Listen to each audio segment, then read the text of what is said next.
हर हर महादेव, जय श्री राम, सीताराम।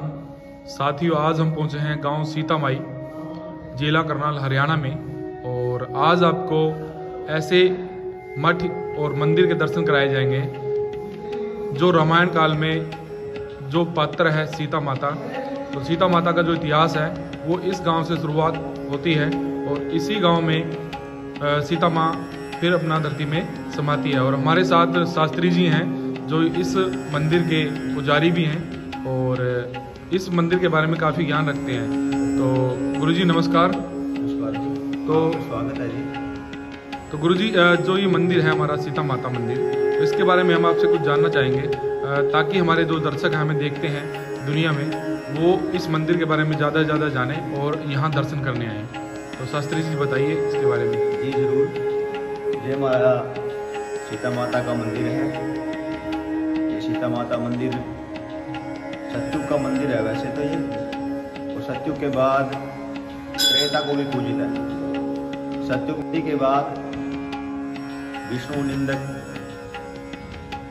लंकापति रावण का तो आपने सभी ने वृत्तांत सुना होगा, जो 14 विद्याओं के ज्ञाता और महान कर्मकांडी वैदिक ब्राह्मण थे और ऋषि कुलिस के नाती थे। कुलिस के विसर्गा के लड़के रावण जी ने जो माता वेदवती का आख्यान है वेद में, तो बृहस्पति के लड़के हुए कुशध्वज, उनकी पुत्री है माता वेदवती जी, जिसने अपना तन मन सर्वस्व भगवान नारायण को सुपर्द कर दिया था।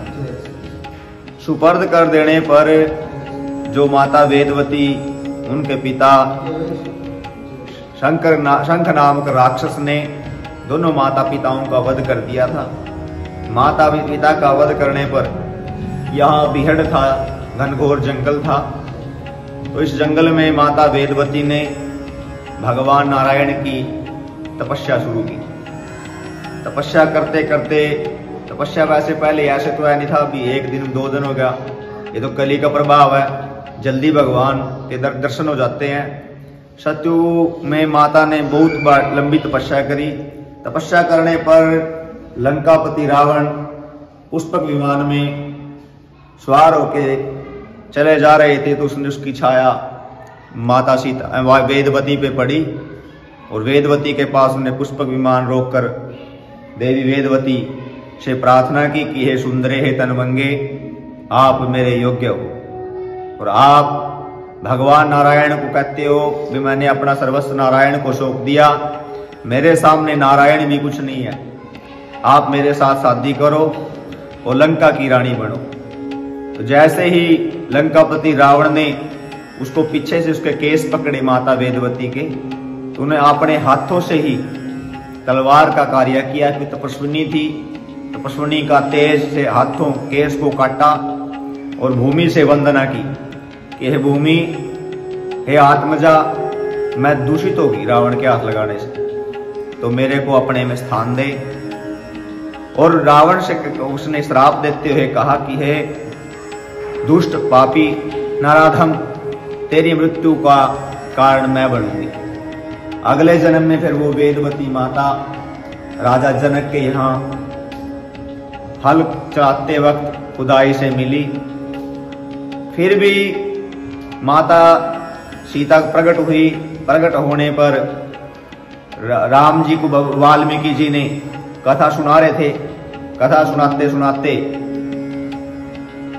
तोता और तोती दोनों ने उसकी कथा सुनी। वाल्मीकि जी की कथा सुनते सुनते उसने कहा भी राजा दशरथ का जो पुत्र होगा राम, अयोध्या नरेश, उसका सीता से विवाह होगा। ऐसा सुनते ही वे राजा जनक के उपवन में तोता और तोती दोनों पहुंचे, जहां सीता अपनी सखी सहेलियों के साथ आई हुई थी। तो वहां पर उसने उनकी वो कथा जो वाल्मीकि से सुनी थी वो पुनः दोहरा दी। दोहराने पर उस तोता और तोती को माता सीता ने, जानकी ने उसको पकड़ लिया। तोती गर्भवती थी, उसको ले जाने के लिए दरबार में जैसे सीता ने पांव रखा तो तोते ने अपने तोती के वियोग में प्राण दे दिए। तोती गर्भवती थी, गर्भवती होने के कारण तोती ने भी श्राप देते हुए अपने पति के वियोग में प्राण त्यागते हुए सीता को श्राप दिया, हे जनक नंदिनी, जैसे मैं गर्भवती हूं, गर्भ के समय आपका भी वियोग होगा। उसके कारण, श्राप के कारण माता सीता को भी वियोग सहना पड़ा। इसी प्रकार माता वेदवती ने जहां समाते हुए जल का रूप लिया, ये पास में तीर्थ है जलनुमा तीर्थ, और माता सीता भूगर्भ हुई। तो ये स्थान जहां माता सीता समाई पूरे भारत में एक ही स्थान है, और तीर्थ में स्नान करने से 1000 कन्याओं के दान के समान कन्यादान का फल प्राप्त होता है। ये माता सीता का जो ऐतिहासिक मंदिर है, उसके बाद ये मंदिर भी जंगलनुमा होने के बाद किसी ऊंट, हर बारी था राजस्थान से कोई, तो उसके ऊंट लापता हो गए। उसने मन ही मन प्रार्थना की कि हृदय भी शक्ति अलौकिक जो भी हो, मेरे ऊंट मिल जाए, मैं आपका भवन बनवाऊंगा। तो उसने माता सीता, उसके ऊंट मिले, माता सीता का भवन बनाया। जैसे बड़े बुजुर्ग बताते हैं, पास के गांव से हूं मैं, तो वो कहते हैं जैसे भक्त माथा टेकते थे, साथ में शेर माता के दरबार में मत्था टेकता था। माता का जो जल रूप है, जैसे जल रूप में कल्याण करता है। कार्तिक पूर्णिमा को यहाँ मेला लगता है, बहुत बड़ा भारी उत्सव मनाए जाते हैं। और फागन वदी जो जानकी जयंती के नाम से 21 तारीख को मनाई जा रही है। आप सभी से भी अनुरोध है कि आप मंदिर में पहुंचे। 21 तारीख को फागुन वदी जानकी अष्टमी, जानकी जयंती को मनाते हैं। ये शुरू से परंपरा चल रही है। दूसरे हनुमान जी माता के सेवा के रूप में जो माता को फल पुष्प इत्यादि सेवा में लाके देते हैं कि माता सीता जी राम जी का भजन करें, तो माता जी के सेवादार हैं। और दूसरी प्रकार के एक चीज और भी यहाँ बहुत दुर्लभ है, भगवान शिव जी के तीनों रूप। भगवान के ब्रह्मा विष्णु और शिव तीनों ज्योतिर्मय जो पिंडी है, ये पुरातन प्राचीन काल से यहाँ निर्मित है। जब माता वेदेश्वर ऋषि जी, जो माता सीता वेदवती जी के पिता जी सतयुग में, तो तीनों पिंडियों की पूजा करते थे, सत रज और तम।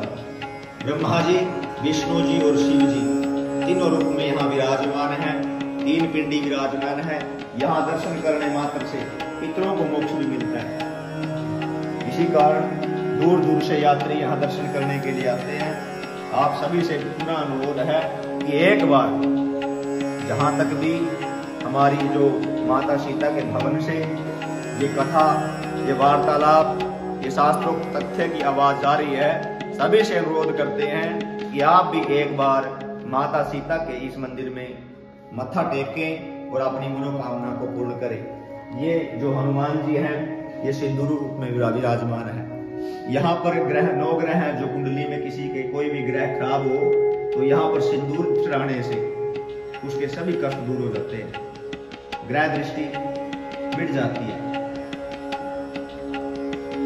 पूरे भारतवर्ष में माता सीता का एक ही जगह मंदिर है, इसको हम सीता माई गाँव जिला करनाल हरियाणा में है, और काफ़ी भव्य मंदिर है। और शास्त्री जी ने एक कथा हमारे को और भी सुनाई है, वे किसी के ऊँट चोरी हो गए थे, जो राजस्थान का सेठ था, और सेठ जी के जब ऊँट चोरी हुए तो उन्होंने माता जी से प्रार्थना करी, सीता जी से प्रार्थना करी, भाई हे माँ, मेरे जो ऊँट हैं यदि वो मिल जाए तो मैं आपका भव्य मंदिर बनाऊंगा। तो माता जी ने उस पर कृपा करी, और कृपा करते ही उन्होंने इस पे मंदिर का निर्माण कराया। और जहां आप देख पा रहे हैं, यही वो जगह है जहां पे माता सीता जी ने भूमि में अपना भूमि फटी और यहाँ पे अपना समाधि ली। और काफी भव्य मंदिर है। और जितने भी साथी हमारे इस चैनल को देखते हैं, मैं सभी से प्रार्थना करूंगा, जितने भी सारे साथी हैं जो हमारे धर्म से जुड़े हैं, और जितने भी सारे साथी हमारे चैनल को फॉलो करते हैं, वो ज़्यादा से ज़्यादा इस मंदिर के दर्शन करें और ज़्यादा से ज़्यादा लोगों तक ये वीडियो पहुँचाएं, ताकि और भी भक्त इस मंदिर के दर्शन कर पाएँ। और माता सीता जो वेदवती है, आपने कहा कि माता जी यहाँ कैसे आई, जो मैंने आपसे पुनः बताया था कि एक तोता और तोती, जो गर्भ से तोती थी वो अपना पोते के वियोग में उसने अपना शरीर छोड़ा और माता सीता को श्राप दिया, देते हुए कहा कि आप भी जिस टाइम गर्भ से होगी आपका भी भगवान श्री राम से वियोग होगा।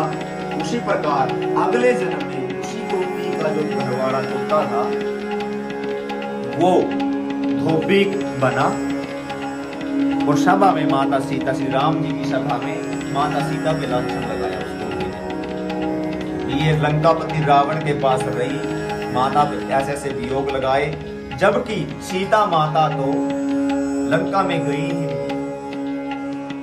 रामचरितमानस में वाल्मीकि जी ने कहा, स्पष्ट कहा है और तुलसीदास जी ने भी स्पष्ट कहा है कि जो पिछले जन्म में वेदवती माता थी उसने लंकापति रावण को श्राप दिया था कि हे दुष्ट, हे नराधम, हे पापी, तेरे मारने के लिए मैंने कितने जन्म लेने पड़ा, तेरी मृत्यु का काल मैं बनूंगी। फिर उसने कहा मानस में, जब तक करूं निशाचर नासा, राम जी कह रहे सीता जी को कि जब तक करूं निशाचर नासा तब तक करो अग्नि में वासा। हे देवी, जब तक मैं निशाचरों का, दुष्टों का, अधर्मियों का नाश न कर दूं तब तक आप अग्नि का रूप धारण कर लो। जी। सीता जी अग्नि का रूप धारण कर लेती है और जो छाया रूपी सीता माता वेदवती प्रकट हो जाती है। तो लंका में माता सीता की जगह वेदवती जाती है रावण का वध करने के लिए। उस बृहस्पति की पोती ब्राह्मण कन्या वेदवती ने ही रावण का वध किया। इसी प्रकार वाल्मीकि रामायण में उत्तरकांड में 1166, 1167, 974 पेज पर इस मंदिर का इतिहास मिलता है कि ये सीता माता यही कुरुक्षेत्र की पावन भूमि में हो गई। ये पृथ्वी की पुत्री है और पृथ्वी की गोद में बैठी है। इसी कारण इसको आत्मजा भी कहा जाता है। और यहाँ पास में जो तीर्थ है वो वेदवती तीर्थ, जहां पर स्नान करने मात्र से, एक बार स्नान करने से 1000 कन्यादान के समान फल प्राप्त होता है। ये मंदिर सदियों से तो हमारे बुजुर्ग बताते आ रहे हैं कि ये मंदिर यहाँ पर जो भी मन्नतें मांगते हैं उनकी सब मन्नत पूरी होती है। शास्त्री जी, आपका बहुत बहुत धन्यवाद। आपने इतना समय धर्म के लिए दिया और मेरा भी काम यही है भी मैं ज़्यादा से ज़्यादा अपने धर्म का प्रचार करूं और जो अपने मंदिर हैं, जो अपने मठ हैं, उनके बारे में ज़्यादा से ज़्यादा लोगों को इसकी जानकारी दूं। और काफ़ी भव्य मंदिर बना हुआ है और दूर दूर से लोग यहाँ पे दर्शन करने आते हैं। संतों की नगरी है, संतों का क्षेत्र है। 48 कोस भूमि में 353 गांव बसे हुए हैं, 368 तीर्थ हैं, 9 नदियां, मार्कंडे जी और ब्राह्मण द्रोणाचार्य के पुत्र अश्वत्थामा जी इस यहाँ पर 48 कोस भूमि में दर्शन करने के लिए आते हैं। यहाँ पर माता जी के मंदिर में पहले दानतुल और जल रखा जाता था। दानतुल करी पाती थी, फटी पाती थी और जल खींडा पाता था। ये माता जी का ऐसी प्राशक्ति रही। ये माता जी के संत रहे प्रेमदास जी, श्री महाराज प्रेमदास जी रहे। उसके बाद बसेश्वरदास जी रहे।